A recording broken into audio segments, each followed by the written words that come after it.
মসজিদে ইমাম এবং খতিব মুয়াজ্জিন যারা থাকবেন, এটাকে তাদের পেট পালার মাধ্যম হিসেবে গ্রহণ করবেন না।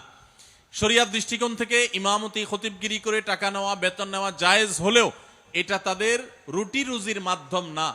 এটাকে যদি তারা একমাত্র রুটি রুজির মাধ্যম বানান, এটাকে যদি তারা শুধুই প্রফেশন হিসেবে দেখেন, তাহলে কখনো একটি আদর্শ মসজিদ গড়ে ওঠা সম্ভব নয়।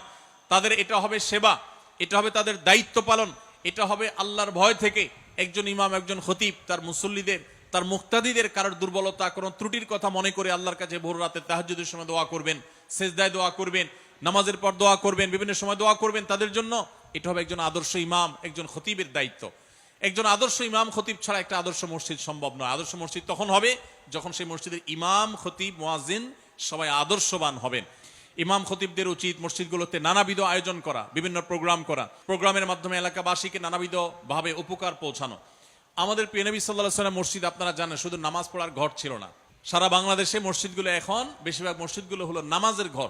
শুধুমাত্র সেখানে নামাজটা হয়, নামাজের পরে আবার তালা মেরে দেওয়া হয়, বাস শেষ। অথচ মসজিদ থেকে আমরা নানাবিধ সামাজিক কর্মকাণ্ড আমরা করতে পারি। বিশেষ করে আমাদের সমাজে পারিবারিক ব্যবস্থা ভঙ্গুর হয়ে গেছে, দাম্পত্য জীবন ভয়ঙ্কর একটা অবস্থা পার করছে। আমরা জানি স্বামী স্ত্রীর মধ্যে মনোমালিন্য চরম আকারে, ঘরে ঘরে সংসার ভেঙে খান খান হয়ে যাচ্ছে। এরকম কঠিন পরিস্থিতিতে মসজিদের ইমাম সাহেবরা যদি প্রশিক্ষণ নিয়ে তারা যদি কাউন্সিলর হওয়ার দায়িত্ব নেন, কাউন্সিলর বলতে মানুষকে কাউন্সেলিং করা, এবং ফ্যামিলি কাউন্সেলিংটা যদি তারা সঠিকভাবে করতে পারেন, তাহলে ইনশাআল্লাহ আমাদের সমাজের এই ভয়াবহতা কিছুটা হলেও রোধ করা সম্ভব। আল্লাহ তাআলা আমাদের সমস্ত মসজিদগুলোকে সেরকম মসজিদ হিসেবে কবুল এবং মঞ্জুর করবেন, আমিন।